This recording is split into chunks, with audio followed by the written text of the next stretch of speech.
नमस्कार मित्रांनो, स्वागत आहे तुमचं आपल्या यूट्यूब चॅनलवरती। मी तुम्हाला शिकवत आहे प्रोग्राम इन C++ मराठीत। मित्रांनो, आजच्या भागात आपण बघणार आहोत उप्स ऑब्जेक्ट ओरिएंटेड प्रोग्रामिंग। सुरुवातीला आपण डेफिनेशन बघणार आहोत। It goes from lower level of organisation such as classes to a higher level such as program design is called bottom up programming. Lower लेवलपासून ते हायर लेवलपर्यंत जी प्रोग्रामिंग केली जाते त्याला आपण ऑब्जेक्ट ओरिएंटेड प्रोग्रामिंग असं म्हणतो। Features of object oriented programming: emphasis on data rather than function. फंक्शनपेक्षा डेटाला जास्त महत्त्व दिलं जातं। Programs are divided into object. Program हा ऑब्जेक्टमध्ये डिवाइड केला जातो। Object may communicate with each other through function. Function through object communicate केले जातात। New data and function can be easily added whenever necessary. आपल्याला प्रोग्राममध्ये नवीन डेटा आणि फंक्शन आवश्यकतेप्रमाणे ॲड केले जाऊ शकतात। Bottom up approach is use. Bottom to top programming केले जाते म्हणून आपण याला म्हणतो bottom up approach is use. आता आपण बघणार आहोत कॅरेक्टरिस्टिक ऑफ उप्स। सुरुवातीला आपण ऑब्जेक्ट बद्दल बघणार आहोत। An object may be define as the run time entity in object oriented system. Object oriented सिस्टीममधली रन टाईम एंटिटी म्हणजे ऑब्जेक्ट, म्हणजे ऑब्जेक्टला रन टाईम एंटिटी ह्या नावाने ओळखलं जातं। This entity might be a person, a place, a bank account or data in a table। He entity एक तर पर्सन असू शकतं, प्लेस असू शकते, बँक अकाउंट असू शकतं किंवा टेबलमधला डेटा असू शकतं।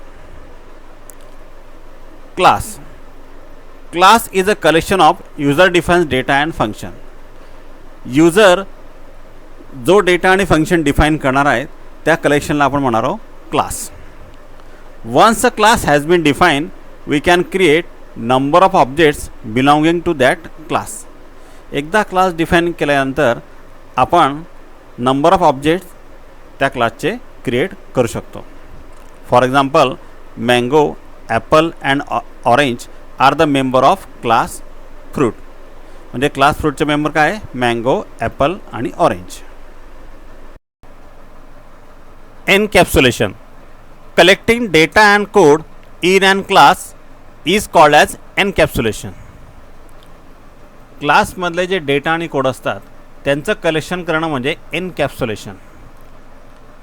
We cannot access data directly in a programme.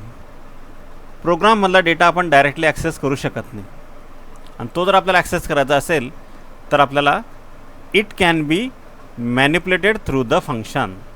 तर आपल्याला फंक्शन थ्रू आपल्याला ते मॅनिप्युलेट करावं लागेल विदिन दॅट युनिट ओनली, तरच आपल्याला तो डेटा ॲक्सेस करता येईल। This is called data hiding आणि यालाच आपण म्हणतो डेटा हायडिंग। फॉर एक्झाम्पल, एक कॅप्सूल आहे, ती आपला वेगवेगळ्या मेडिसिनने रॅप केली जाते। Data abstraction: abstraction is process in which only the features or information is shown but the background details or explanation are not shown। Abstraction प्रोसेसमध्ये फक्त फीचर इन्फॉर्मेशन आपल्याला शो होता पण बॅकग्राऊंड डिटेल्स आपल्याला शो होत नाही। फॉर एक्झाम्पल, फोन कॉल्स, तर आपल्याला फंक्शनॅलिटी त्याची कळते फोन कॉलची काय, एक व्यक्ती ऐकतोय, दुसरा व्यक्ती बोलतोय, परंतु इंटरनल प्रोसेस काय होते हे आपल्याला कळत नाही, त्याला आपण म्हणतो data abstraction. Inheritance: the mechanism of deriving a new class from an old class is called inheritance। जुन्या क्लासमधून नवीन क्लास निर्माण करणे आपण त्याला म्हणतो inheritance. It is use to reusability of the code. याचा जो कोड आहे तो आपल्याला पुन्हा पुन्हा रियूज करता येतो। There are several types of inheritance. पहिला टाईप आहे single inheritance, multiple inheritance, multi level inheritance, hybrid inheritance आणि हिरार्चिकल इनहेरिटन्स. ते सर्व इनहेरिटन्सचे टाईप्स आहेत. हे सर्व टाईप्स आपण पुढच्या व्हिडिओमध्ये एक्सप्लेन करणार आहोत. Polymorphism.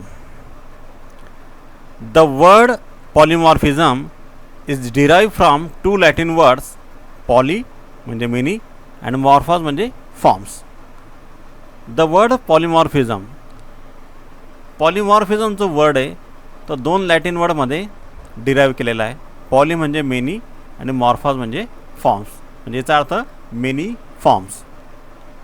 It is ability to take more than one form, म्हणजे त्याची ॲबिलिटी तो एकापेक्षा जास्त फॉर्म घेतो. There are two types of polymorphism. तर पॉलिमॉर्फिझमचे दोन प्रकार आहे, फंक्शन ओव्हरलोडिंग आणि ऑपरेटर ओव्हरलोडिंग. मित्रांनो, आपण आता सर्व कॅरेक्टरिस्टिक आपण बघितलेलं आहे. मित्रांनो, व्हिडिओ जर तुम्हाला आवडला असेल तर नक्की लाईक करा, शेअर करा आणि सबस्क्राईब करा. धन्यवाद.